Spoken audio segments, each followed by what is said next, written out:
Bismillahirrahmanirrahim. Assalamualaikum warahmatullahi wabarakatuh. Alhamdulillahirabbil alamin. Wassalatu wassalamu ala asyrafil anbiya'i wal mursalin nabiyyina wa habibina Muhammadin wa ala alihi wa sahbihi ajma'in. Allahumma 'allimna ma yanfa'una wanfa'na bima 'allamtana wa zidna ilman ya rabbal alamin. Allahumma ya hayyu ya qayyum ya dzal jalali wal ikram faqihna ajma'in fid din wa 'allimna al-Qur'ana was sunnata wa ta'wil. Allahumma ati nufusana taqwaha wa zakkiha anta khairu man zakkaha anta waliyuha wa maulaha wa anta ala kulli syai'in qadir. Puji syukur kita panjatkan kehadirat Allah Azza wa Jalla. Salawat dan salam semoga senantiasa tercurahkan kepada baginda kita, uswah hasanah kita Nabi Agung Muhammad sallallahu alaihi wasallam, kepada keluarga beliau, para sahabatnya serta segenap umat yang setia mengikuti jalan hidup beliau dengan baik dan benar. Bapak, Ibu dan hadirin jamaah kajian rahimakumullah. Seperti yang kita sampaikan pekan lalu, insyaallah ini adalah pembahasan yang terakhir dari surat yang kita tafsirkan, yaitu surat Al-Balad. Firman Allah Subhanahu wa taala dalam ayat yang ke-12 hingga ayat yang terakhir. Wa ma adraka mal aqabah, sampai dengan ayat yang terakhir, walladzina kafaru bi ayatina hum ashabul masy'amah alaihim narun muqsadah.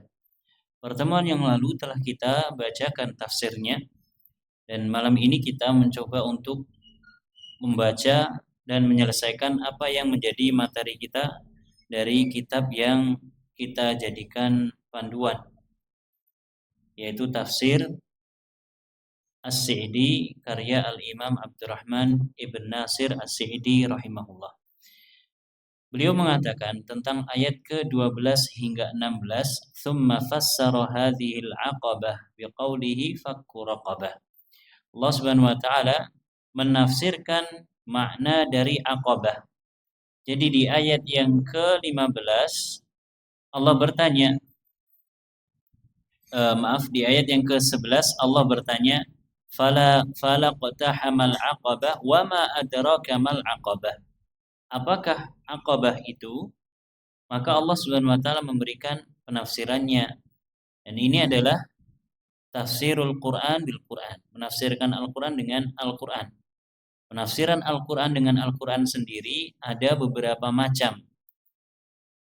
Di antaranya adalah Allah Subhanahu wa taala langsung menafsirkan ayat yang ingin dikehendaki untuk dijelaskan. Seperti dalam ayat ini, Allah menanyakan fakku raqabah, wa ma adraka mal aqabah. Tahukah kalian apa itu aqabah? Aqabah adalah fakku raqabah. Maksudnya Allah bertanya, tahukah kalian apa solusi yang bisa diambil untuk menyelamatkan diri dari satu tempat yang menjulang tinggi, satu bukit yang ada di dalam neraka jahanam, yaitu bukit Aqabah. Kata Allah Subhanahu wa taala, solusinya itu adalah dengan fakku raqabah, memerdekakan budak. Ai fakkuha minar riqi bi'itqiha. Ini seperti yang telah kita jelaskan pekan lalu, memerdekakan budak, fakkuha, melepaskan budak, menguraikan tali yang ada pada tali kekangan yang ada pada budak, minar riqi, dari perbudakan, bi'itqiha, dengan cara memerdekakan mereka. Budak mungkin ada di antara mereka yang ditali oleh tuannya, khawatir akan kabur, atau mungkin ada yang dikasih tanda bahwasanya orang ini adalah budak. Maka fakku raqabah, melepas kekangan yang ada pada budak itu, tidak cukup dengan melepaskan tali tersebut, namun dengan memerdekakannya. Au musa'adatiha ala adai kitabatiha, atau dengan membantu budak yang sedang melakukan mukatabah. Pertemuan yang lalu telah kita singgung sedikit apa itu mukatabah. Mukatabah adalah seorang budak membeli dirinya sendiri dari tuannya. Dia mengatakan, "Tuan, saya ingin merdeka. Berapakah uang tebusan yang harus saya bayarkan kepada Anda?" Maka kalau tuan tersebut memberikan nominal tertentu, ya saya minta kamu menebus kepada saya dengan nominal, ya katakan 100 juta. Budak tersebut mengatakan, "Baik tuan, saya akan menebus diri saya dengan mencicil. Tidak bisa secara langsung, saya akan mencicilnya." Maka ini disebut dengan mukatabah. Seorang budak menebus dirinya sendiri kepada tuannya dengan cara cicilan.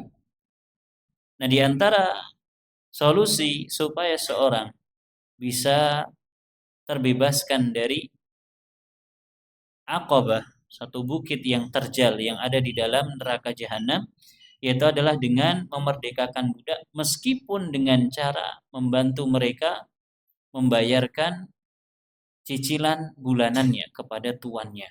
Jadi misalkan kita mau bantu budak ingin merdeka, kita nggak punya budak, tapi tetangga kita punya budak, dan kita lihat budaknya bagus, budaknya sudah Islam, dan ternyata Islamnya bagus, semangatnya untuk menjalankan syariat Islam bagus. Intinya budak ini adalah budak yang istimewa. Tapi budak tersebut bukan punya kita. Dan kita tidak punya kemampuan untuk membeli budak tersebut dari tuannya, sehingga kita bisa memerdekakannya. Ternyata kita dengar kabar bahwa budak tersebut telah melakukan perjanjian mukatabah dengan tuannya. Maka mungkin kita tidak bisa membantu memerdekakan secara total. Namun kita bisa membantu yaitu membantu membayarkan cicilannya meskipun tidak secara keseluruhan. Ini disebut dengan mukatabah. Wa min babi aula fakakul asiril muslim indal kufar. Dan yang lebih utama lagi dari bentuk memerdekakan budak yaitu adalah melepaskan tawanan muslim yang ada di tangan orang-orang kafir. Ini pertemuan yang lalu juga telah kita sampaikan. Kalau terjadi perang antara kaum muslimin dengan orang-orang kafir, dan ternyata ada dari kalangan orang kaum muslimin yang tertawan. Dia seorang muslim, ditawan sama orang kafir. Mungkin orang kafir ini akan menjadikan kaum muslimin yang tertawan sebagai budak. Dan ini sudah tentu. Atau bahkan mungkin ada di antara mereka yang akan dibunuh. Dan ini bisa jadi. Dan Rasulullah SAW pernah melakukan hal tersebut. Di antara tawanan-tawanan yang ada yang dibunuh karena parahnya permusuhannya kepada Islam. Kemudian ada yang dijadikan budak. Dan ada pula yang dibebaskan atau kembalikan kepada orang-orang kafir Quraisy namun dengan tebusan. Di antaranya adalah menantu beliau sendiri. Ada yang tahu namanya? Menantu dari Rasulullah SAW, dari putri Rasulullah SAW. Suaminya siapa? Suaminya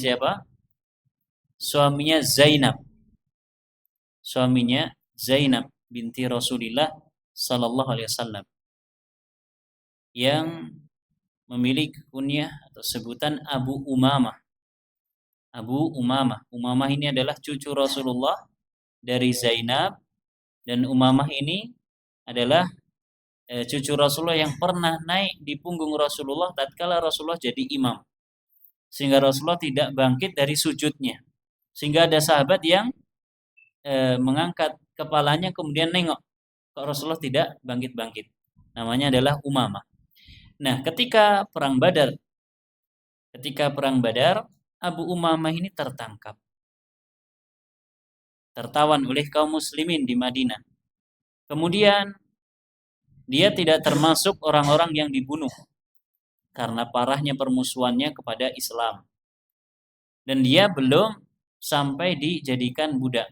Karena mau tidak mau orang-orang Quraisy, orang-orang kafir Quraisy, mereka adalah saudara dari sebagian kaum muhajirin yang ada di Madinah. Maka pertimbangan untuk memperbudak saudara mereka sendiri tentu panjang. Sehingga Abu Umamah ini termasuk di antara tawanan yang boleh ditebus. Maka datanglah utusan dari Mekah membawa tebusan dari Zainab binti Rasulullah Sallallahu Alaihi Wasallam. Jadi Zainab sudah masuk Islam, tapi suaminya masih musyrik. Dan suaminya memerangi mertuanya. Dan gak tanggung-tanggung mertuanya. Rasulullah Sallallahu Alaihi Wasallam. Ketika utusan dari Zainab itu datang, ternyata tebusannya adalah kalung yang tatkala Zainab menikah, kalung tersebut dihadiahkan oleh Khadijah.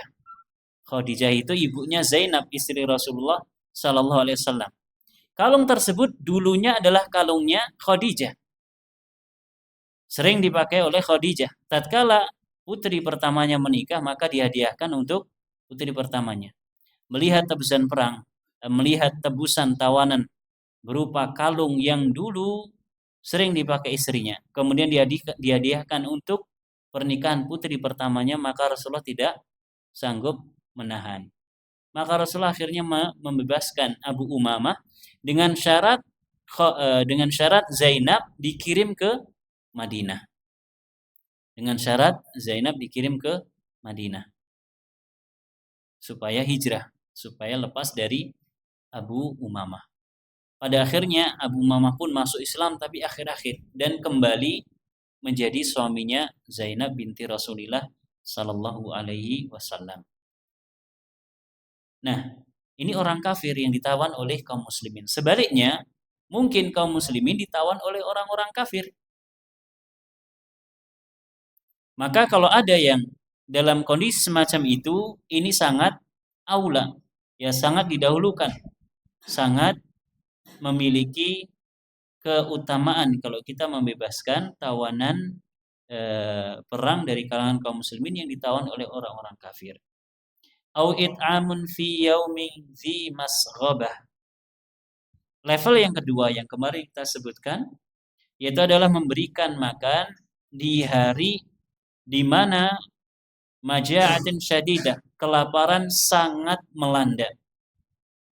Seperti yang terjadi, semoga Allah Subhanahu wa taala yang memberikan pertolongan kepada saudara-saudara kita para korban bencana alam, yang mereka sangat membutuhkan uluran tangan kaum muslimin. Sangat membutuhkan. Ini memiliki keutamaan yang luar biasa, memberikan makan kepada orang-orang yang sangat butuh. Bi an yut'ima waqtal hajah asyaddan nasi hajatan. Memberikan makan di waktu hajat, di waktu sangat dibutuhkan oleh manusia. Sekarang mereka Bapak Ibu rahimakumullah sangat butuh kepada uluran tangan kita. Ya, kalau kita bisa berbuat, mungkin kita sudah berangkat ke sana untuk membantu mereka. Ya, namun apa daya, akses susah, jauh. Ya, terpaut jarak yang jauh, yang membutuhkan banyak sekali biaya. Sehingga mungkin sebagian besar dari kalangan kaum muslimin hanya bisa membantu dengan doa. Hanya bisa membantu dengan doa. Maka ini memberikan manfaat yang luar biasa di sisi Allah Subhanahu wa taala, memberi makan tatkala waktu hajah, tatkala dibutuhkan. Yatiman dza maqrabah ay jami'an baina kaunihi yatiman faqiran dza qarabah. Kemudian yang berikutnya adalah memberi makan kepada orang yatim. Yang orang yatim ini atau anak yatim ini dia memiliki sifat dia yatim dan memiliki hubungan kekerabatan serta fakir. Kita pernah contohkan, pekan lalu kita contohkan bahwa anak yatim mungkin ada yang kaya. Dia yatim tapi kaya. Contohnya bagaimana? Ya, suami istri, suaminya anak tunggal, kedua orang tuanya sudah meninggal, berarti nggak punya saudara. Orang tuanya juga anak tunggal, kemudian punya anak hanya satu orang saja. Punya anak hanya satu orang saja, laki-laki. Kemudian orang ini meninggal, hanya meninggalkan istri dan seorang anak laki-laki. Maka istrinya dapat 1/8 bagian harta suami yang telah meninggal, kemudian anaknya dapat sisanya. Sisanya berapa, Pak? 7/8. Artinya apa? Semua hartanya diwarisi oleh istri dan satu anaknya tersebut. Dia yatim tapi. Dia yatim tapi kaya. Yatim tapi kaya. Yang Allah sebutkan dalam ayat ini yaitu adalah memberikan makan kepada anak yatim, kemudian dia miskin dan memiliki hubungan kekerabatan. Baik itu anak saudara kita, anak saudari kita, atau anak dari kerabat-kerabat kita. Maka ini memiliki keutamaan di sisi Allah Subhanahu wa taala. Au miskinan za matrabah. Kemudian level yang berikutnya adalah memberikan makan kepada orang miskin yang saking miskinnya qad laziqa biturabi minal hajati wad darurah, sampai tidak punya rumah sehingga punggungnya ada bekas tanah. Maksudnya dia tidurnya tanpa beralaskan apa-apa karena tidak punya rumah. Ya tidak punya rumah dan mungkin ada sebagian orang yang semacam itu kondisinya. Ya dulunya kerja, kemudian ngontrak, kemudian qadarullah kena PHK, kemudian istrinya sakit di rumah, punya anak kecil, istrinya meninggal, dia harus merawat anaknya, kerja juga nggak dapat, kontrakan belum terbayar, akhirnya terusir, kelontang-kelantung di jalanan. Ya, sangat mungkin ada orang-orang yang semacam itu. Dan ini memiliki keutamaan di sisi Allah Subhanahu wa taala ketika kita mau memberikan makan kepada mereka. Tsumma kana minal ladzina amanu. Kemudian syaratnya yaitu adalah orang tersebut, orang yang memberikan makan, dia adalah orang yang beriman, wa amilus salihat, beramal salih, ay amanu biqulubihim bima yajibu al-imanu bihi. Mereka beriman dengan hati mereka, beriman terhadap perkara-perkara yang wajib untuk diimani. Rukun iman ada 6. Rukun iman ada 6. Mulai dari iman kepada Allah Subhanahu wa taala hingga iman kepada takdir. Ini harus kita imani. Wajib kita imani.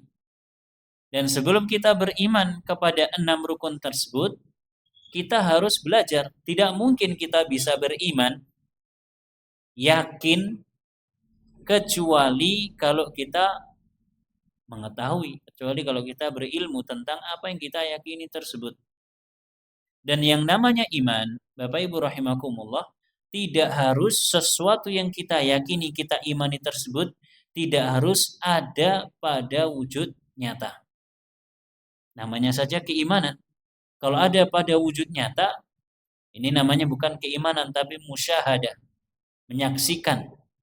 Tapi yang namanya iman, semua rukun iman atau mayoritas rukun iman kita tidak melihatnya secara nyata. Iman kepada Allah Subhanahu wa taala. Apakah kita melihat Allah Subhanahu wa taala secara langsung di wujud nyata sekarang ini? Tidak. Malaikat, para nabi dan rasul, kemudian takdir. Kita tidak mengetahui takdir kecuali setelah terjadi. Semuanya wajib kita imani. Dan tidak mungkin kita akan beriman dengan keimanan yang mantap, keyakinan yang mantap, kecuali kalau kita mempelajari apa yang harus kita imani tersebut. Maknanya kita harus belajar. Kita harus belajar tentang Allah Subhanahu wa taala, tentang para malaikat, tentang para nabi dan rasul, tentang kitab suci, tentang hari akhir, tentang takdir. Pembahasan tentang takdir ini yang paling jarang dibahas dan sulit. Pembahasannya cukup sulit, cukup rumit. Pembahasannya cukup rumit. Selain dia beriman, dia juga beramal soleh. Wa amilus solihat bijawarihihim. Mengamalkan amal soleh dengan anggota badan. Fa dakhala fi hada kullu qaulin wa fi'lin wajibin aw mustahab. Amal soleh itu termasuk perbuatan ataupun ucapan, baik perbuatan dan ucapan yang wajib ataupun yang hukumnya sunnah. Maknanya apa Bapak Ibu? Maknanya iman itu harus dibuktikan dengan amal soleh. Iman harus dibuktikan. Tidak cukup kita mengatakan saya beriman kepada Allah Subhanahu wa taala. Saya yakin Allah itu ada. Saya yakin betul Allah itu ada. Allah Maha ada.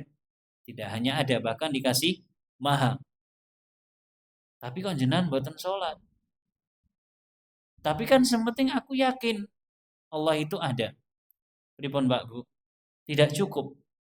Orang yang meyakini, orang yang beriman harus dia buktikan. Apa buktinya kalau Allah Subhanahu wa taala ada? Buktikan dengan taat kepadanya, taat kepada Allah Subhanahu wa taala. Buktikan dengan beribadah kepada Allah Subhanahu wa taala. Sehingga tidak cukup hanya pengakuan tanpa pembuktian.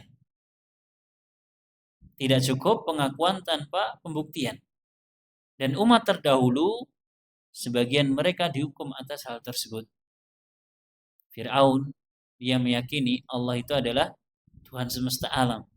Tuhannya Musa dan Harun. Tapi nggak ada pembuktian. Adanya adalah pembangkangan. Maka Allah binasakan. Dan ini adalah satu poin yang menurut saya cukup ngeri. Karena banyak di antara saudara-saudara kita kaum muslimin yang meyakini adanya Allah tapi tidak mau membuktikan dengan amal soleh. Tidak mau membuktikan dengan amal soleh. Jangankan kita yang Islam, bahkan orang-orang Quraisy pun mereka meyakini adanya Allah Subhanahu wa taala. Di dalam Al-Qur'an dalam beberapa ayat, Allah sebutkan wala in sa'altahum man khalaqas samawati wal ard la yaqulunna Allah.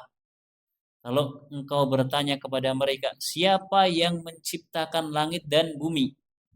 Mereka pasti akan menjawab Allah. Mereka jawab Allah. Mereka tidak hanya meyakini Allah itu ada. Bahkan mereka meyakini Allah yang menciptakan.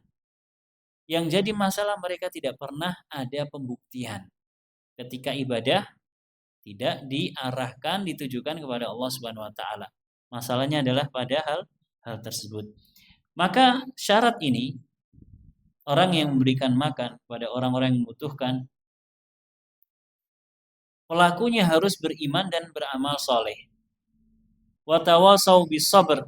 Kemudian juga ditambahkan dengan senantiasa memberikan wasiat untuk bersabar. Ala ta'atillah. Bersabar tatkala atau dalam rangka melaksanakan ketaatan kepada Allah.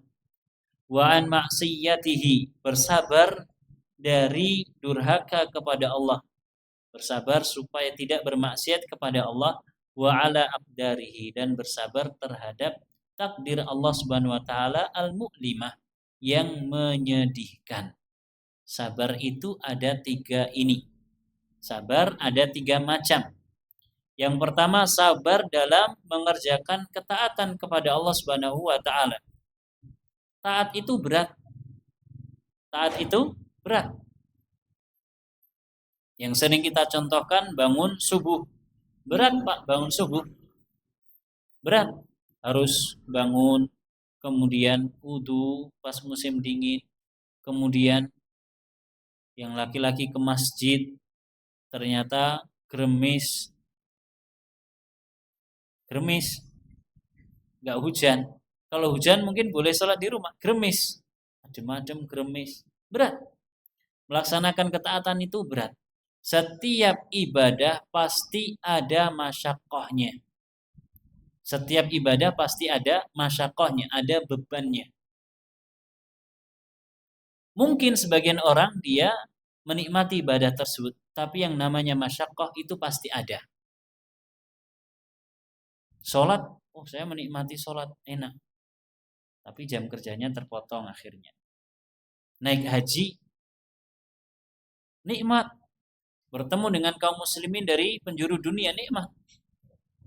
Pulang diundang Pak Haji, Bu Hajah nikmat. Tapi ada masyakohnya, berat. Di sana harus wukuf di Arafah, harus tinggal di tenda, keringetan, makan seadanya, kadang telat pasokan makannya, air juga kadang telat. Kemudian ini itu harus balang jumroh, jalan jauh dan seterusnya. Berat. Ada masyakohnya, pasti ada masyakohnya, ada bebannya. Puasa, sebagian orang suka dengan puasa. Saya kalau disuruh puasa, paling seneng misalkan. Tapi berat, mesti ada masyakohnya. Setiap ibadah pasti ada masyakohnya. Setiap ketaatan pasti ada bebannya. Lalu beban tersebut kita harus hadapi dengan kesabaran. Kita harus hadapi dengan kesabaran. Ini sabar yang pertama, bersabar dalam ketaatan kepada Allah Subhanahu wa taala. Yang kedua, wa an maksiyatihi. Bersabar terhadap kemaksiatan. Bersabar supaya tidak durhaka kepada Allah Subhanahu wa taala. Ini juga berat. Ini juga berat, apalagi kita di zaman sekarang. Ingin menjaga pandangan mata misalkan, keluar rumah orang lalu lalang, pakaiannya semrawut, ya kan? Ingin menjaga pendengaran, tanggane seneng karaokean, yang ini seneng nyetel seru, nggak jelas yang disetel, tanggane si sini nyetel radio seru dan seterusnya. Ingin menjaga makan, qadarullah tinggal di tempat yang sulit untuk mendapatkan makanan halal. Pengen makan daging, ragu-ragu. Kayak halal apa ora? Kayak engko lek nyembelih, kayak engko daging babi misalkan. Akhirnya nggak pernah makan daging, makan ikan terus. Mungkin bersabar dari berbuat maksiat kepada Allah Subhanahu wa taala. Dan banyak contohnya. Banyak sekali contohnya. Terkadang seseorang dia dihadapkan dalam posisi yang sulit baginya untuk keluar dari posisi tersebut. Sulit baginya untuk keluar dari posisi tersebut. Dia dihadapkan dalam dua hal yang semuanya adalah maksiat. Mau tidak mau dia harus memilih salah satu dari keduanya. Maka dalam posisi semacam ini dia harus memilih yang paling ringan maksiatnya. Harus memilih yang paling ringan maksiatnya.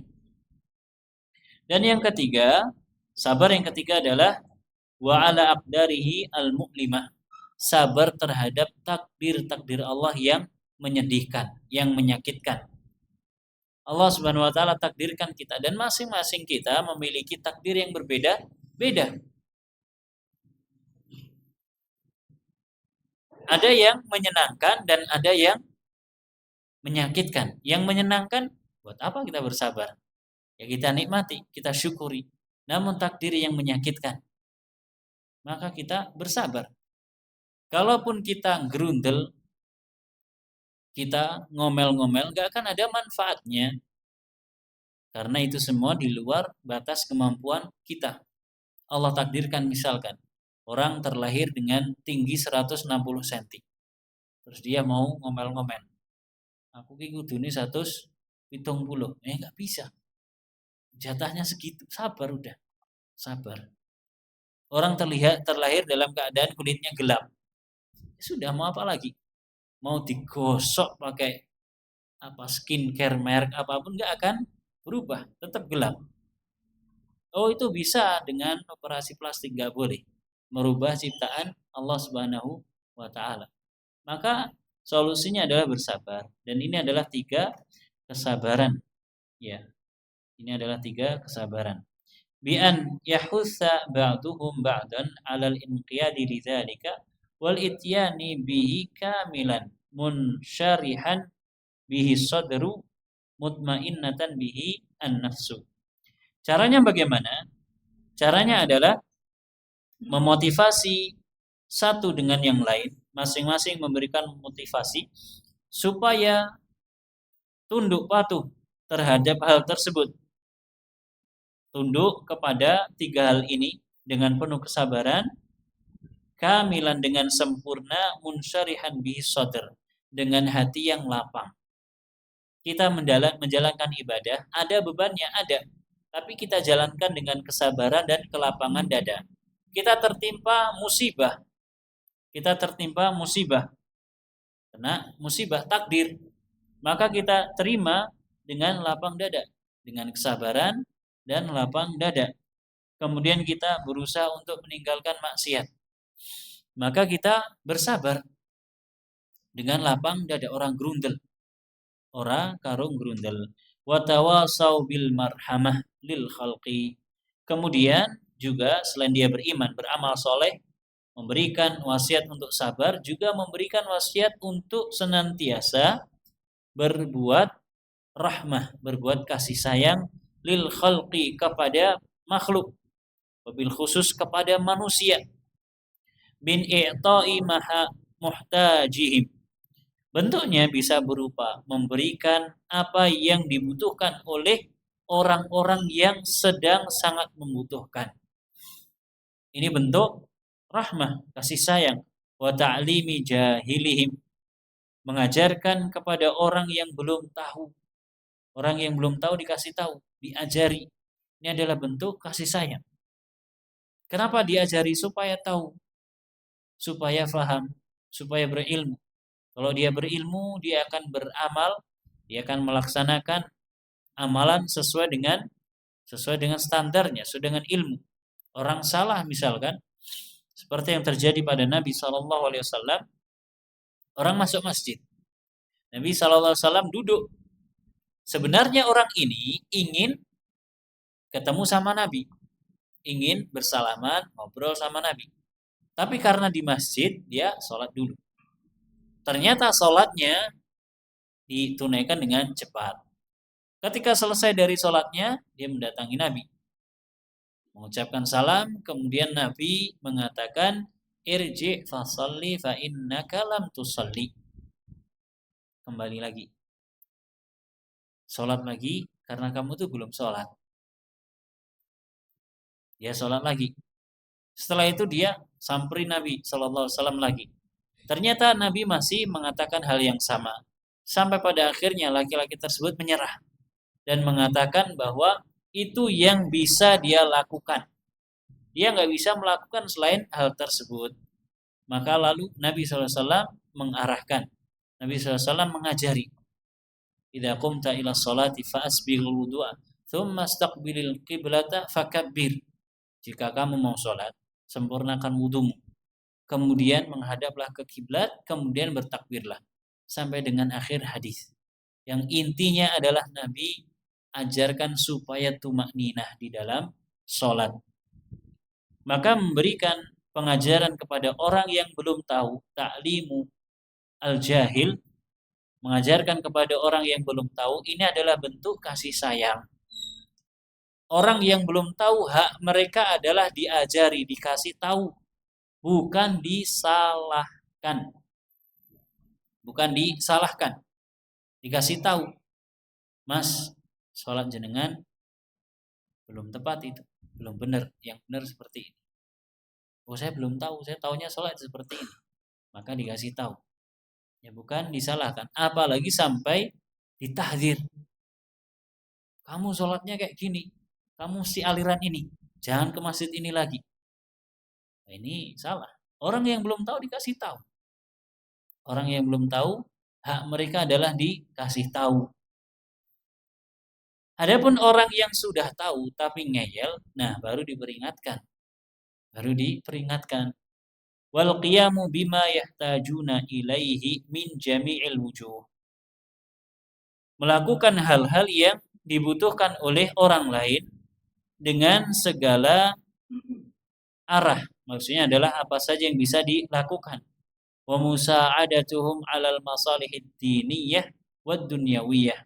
membantu mereka untuk mendapatkan kebaikan, baik kebaikan yang sifatnya duniawi ataupun kebaikan yang sifatnya agama. Nah, terlebih lagi kita sekarang dihadapkan dengan ya bencana-bencana alam yang mungkin yang menimpa sebagian saudara-saudara kita kaum muslimin. Ya mereka butuh ini, butuh itu. Seharusnya tangan kita ringan untuk memberikan bantuan kepada mereka. Apa saja yang kita miliki, apalagi yang tidak kita butuhkan, kita kasih untuk mereka. Cuman ya memang yang jadi masalah adalah akses. Karena jauhnya jarak, mungkin kita berpikir ulang bagaimana kita bisa menyampaikan hal ini kepada mereka. Kita punya barang, kita ingin sampaikan kepada mereka. Ini harus cari perantara yang tepat. Kenapa yang tepat? Karena sebagian perantara itu kurang amanah. Kurang amanah.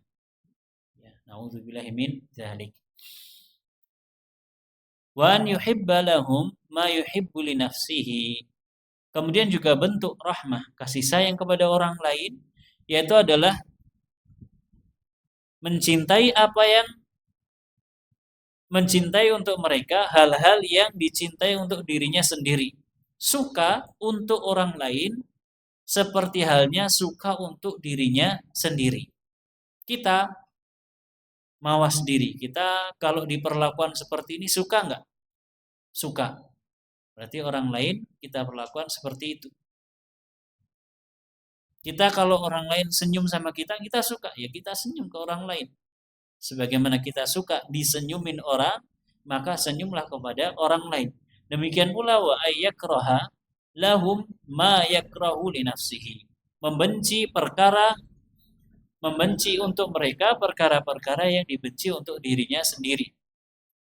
Kita nggak suka diperlakukan seperti ini, maka jangan perlakukan orang lain seperti ini.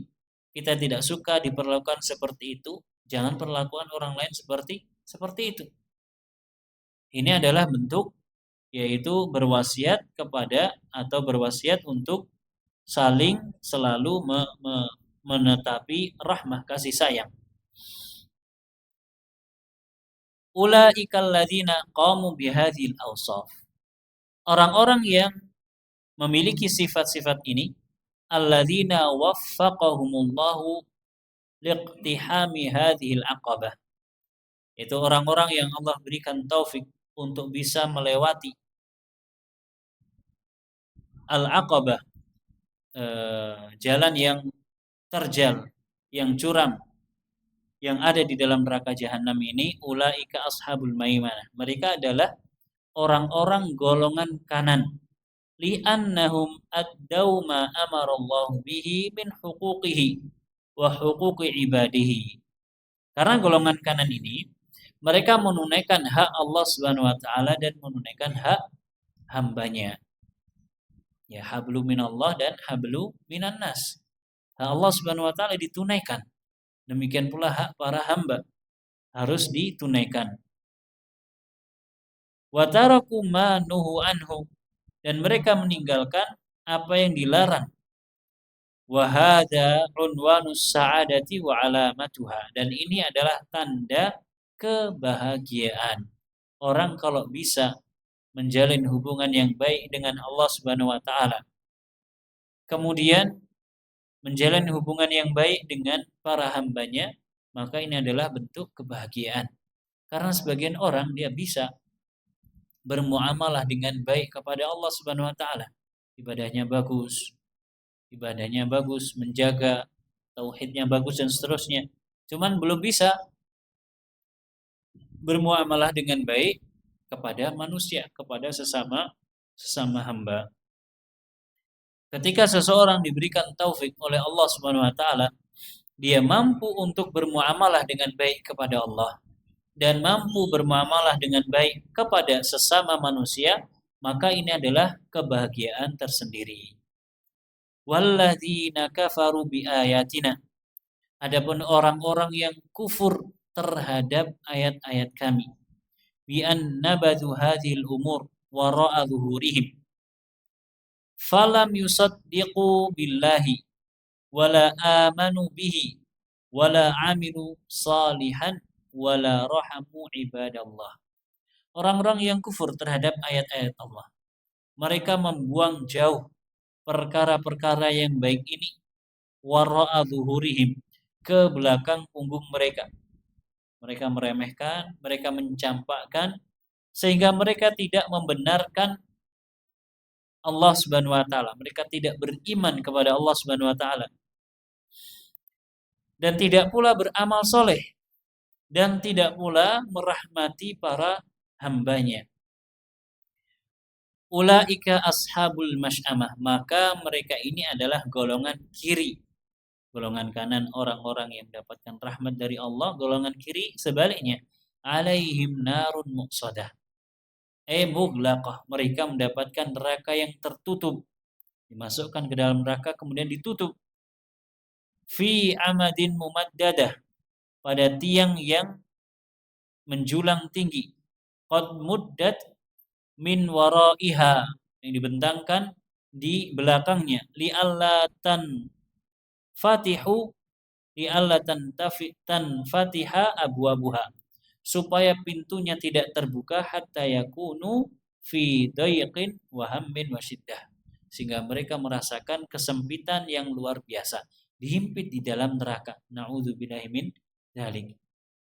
Semoga Allah Subhanahu wa taala menjadikan kita golongan kanan, golongan ashabul masy'amah, orang-orang yang beriman kepada Allah Subhanahu wa taala, beramal soleh, dan juga senantiasa berbuat baik kepada sesama hamba Allah Subhanahu wa taala.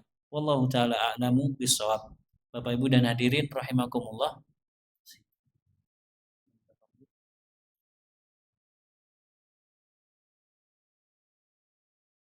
Ini yang bisa disampaikan, mudah-mudahan bermanfaat. Pas waktunya, walhamdulillah. Insyaallah selanjutnya kita akan berpindah kepada tafsir surat yaitu Asy-Syams insyaallah taala. Mudah-mudahan apa yang disampaikan bermanfaat. Mohon maaf kiranya ada kesalahan dan kekurangan. Kita akhiri dengan membaca doa kafaratul majelis. Subhanakallahumma wa bihamdika asyhadu an la ilaha illa anta astaghfiruka wa atubu ilaik. Wa sallallahu ala nabiyyina Muhammad wa ala alihi wa sahbihi wa sallama tasliman katsira. Wassalamualaikum warahmatullahi wabarakatuh.